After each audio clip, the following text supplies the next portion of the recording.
Okay, fourth grade, today we're doing page 597, 598, and I'm going to do this in two ways.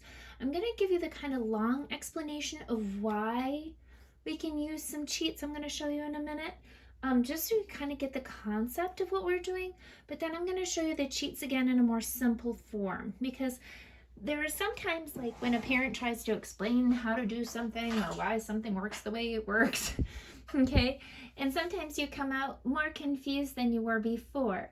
So sometimes it's better to just learn a couple of tricks that you can apply, and then that helps you to understand it a little better. But I want to give you the reasoning of why we're using those tricks first, okay? So today what you're doing is you're writing down the fraction and the decimal for the shaded part, okay? And we've done most of these before. Okay, we've done tenths and hundreds a million times, okay? We've even done quarters before, okay? I'm pretty sure we've done fifths before, okay? So we're only really adding, I think, when we have the denominator of 25. So, and because I think we've done half dollar as well.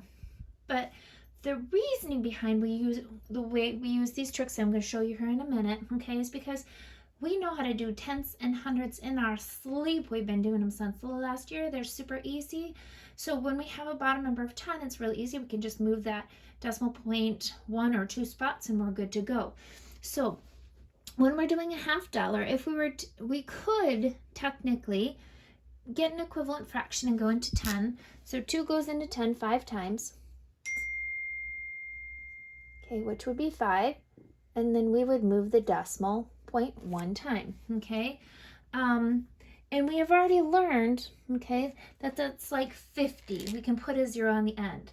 So if we think of a half being like a half dollar, that gives us that 50.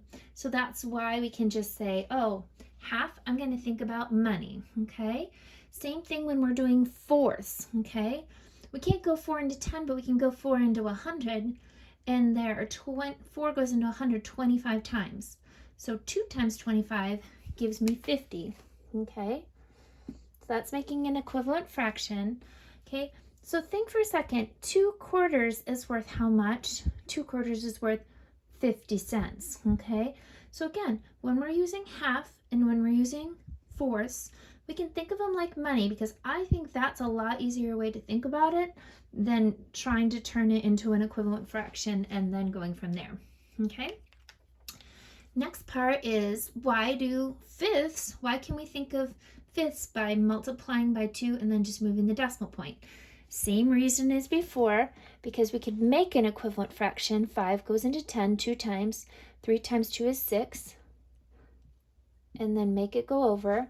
But again, if we use our cheat, okay, and pop 3 as our number, if we can just remember, if it's a 5, we go 3 times 2 and move the decimal point, that would give us the same answer, okay?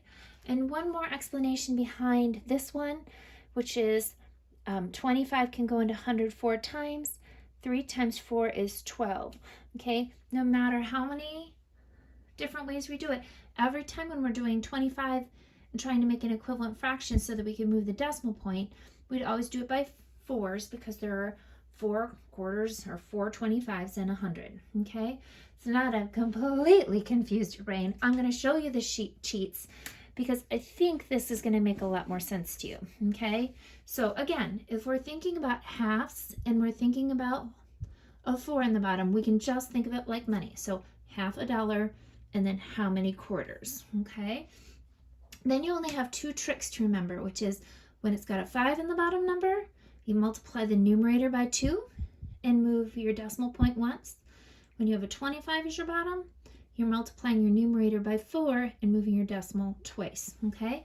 This little cheat up here would be a great thing to take a screenshot of or have a parent write down for you so you can refer back to that. If I have a chance, I'll try and put it on the top of your paper as well, okay?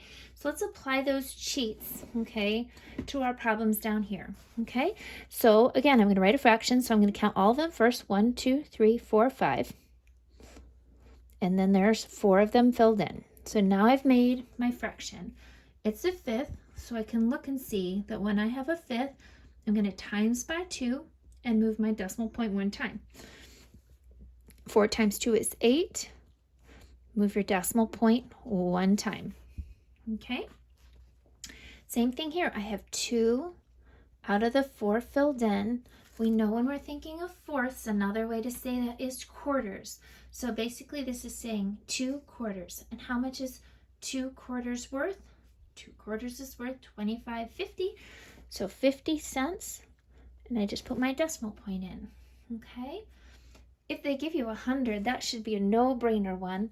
You put down your 6, check your zeros. 1, 2, and put your 0 in. Okay? Again, here's another fifth. Okay? So fifths, remember, we times by 2 and move my decimal point once. 3 times 2 is 6. Move my decimal point once, and I'm done. Okay? Now we're going to practice one of those ones where it's 25 or out of 25. So it says, Lupe scored 10 out of 25. She did not do very well. Okay? Write her score as a decimal and a fraction. So if she got 10 out of 25, that's 10 out of 25. Okay? And then we can look at our sheet that says 25. When we have 25, we know there are 4 25s and 100. So we can times our top number by 4. 10 times 4 is 40. Okay? And then we're supposed to move our decimal point 2 times. 1, 2. She got a 40, okay, on this paper. Okay? I don't think it should be hard. Like I say, I will try and write these at the top to just be reminders to you. Okay? The more you can learn these tricks, okay, the better that will help you next year in math. So if you can try and do it without looking at the cheat and then go back to the cheat to make sure you've done it right, that's the best possible way. But if you need to use it, make sure you go back and look at it.